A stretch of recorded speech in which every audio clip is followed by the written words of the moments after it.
अस्सलाम वालेकुम। आज मैं आपसे सादुर्रहमान बन के बात करूँगा, ना कि डकी भाई। मैं नहीं चाहता कि कोई ये सोचे कि इस वीडियो का मकसद जो मेरे पे FIR हुई है उसकी कोई जस्टिफिकेशन है।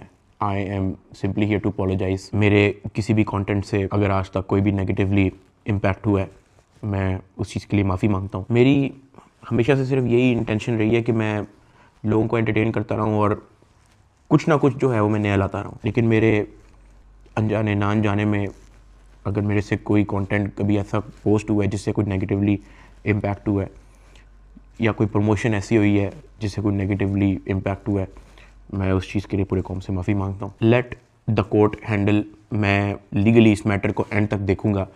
मैं कोर्ट्स के साथ पूरी तरह कोऑपरेट करने को रेडी हूँ और कर रहा हूँ।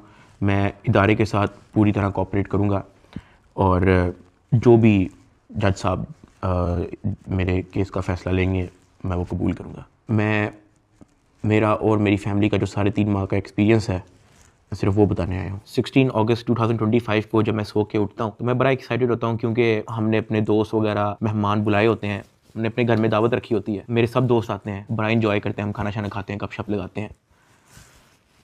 मेहमान चले जाते हैं, उसके बाद मैं और रूब पैकिंग में लग जाते हैं, क्योंकि हमें मलेशियन गवर्नमेंट का एक इवेंट है, उधर से इनवाइट आया होता है कि डकी भाई आप आएँ, हमारे लिए कुछ वीडियोस वगैरह बनाए। पूरे पाकिस्तान से उन्होंने एक मेल और एक फ़ीमेल को चुना है, जिसके अंदर मेल में उन्होंने मुझे चुना है। बाकी कंट्रीज़ से भी उन्होंने एक मेल एक फ़ीमेल इनवाइट किए हुए थे और मैं बड़ा एक्साइटेड था कि पूरे पाकिस्तान के अंदर से उन्होंने एक बंदा चूज़ करना है और उन्होंने मुझे चुना। मैं बड़ा ऑनर फील कर रहा। हमने बड़ी जल्दबाजी में पैकिंग की, क्योंकि मेहमान आए होते हैं, हमें टाइम नहीं मिलता, और मुझे नहीं पता था कि जब हम पैकिंग करके अपने घर से निकलेंगे तो मेरी ज़िंदगी का सबसे मुश्किल वक्त शुरू हो जाएगा। मेरे वहमो गुमान में भी नहीं था कि मेरे साथ क्या होने जा रहा है। हम जब पैकिंग करके सामान गाड़ी में रखते हैं, गाड़ी हमारी एयरपोर्ट की तरफ चल पड़ती है। एयरपोर्ट पहुंचते हैं, हम सामान अपना अनलोड करते हैं। रात के 9 बजे के करीब हमारी फ़्लाइट होती है। हम काउंटर पे जाते हैं और हमें अपना बोर्डिंग पास मिल जाता है। उसके बाद जहाँ पे इमिग्रेशन होनी होती है, जहाँ पे आपके पासपोर्ट पे एग्जिट स्टैंप लगती है, हम जब वहाँ पे पहुँचते हैं तो वो मेरे से पूछते हैं कि आप पे कोई FIR तो नहीं है।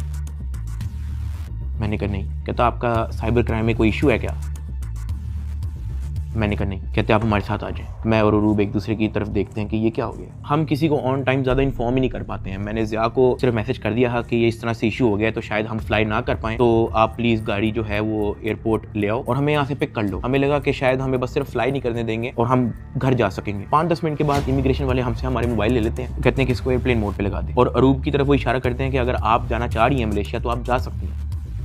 अरूब ने कहा नहीं, अगर साथ मेरे साथ जा रहा है तो मैं चले जाती हूँ, वरना मैं इधर ही ठीक हूँ। शायद ये मेरी गलती ही, मुझे उसको जाने देना चाहिए था, क्योंकि उसके बाद जिस चीज़ से मेरी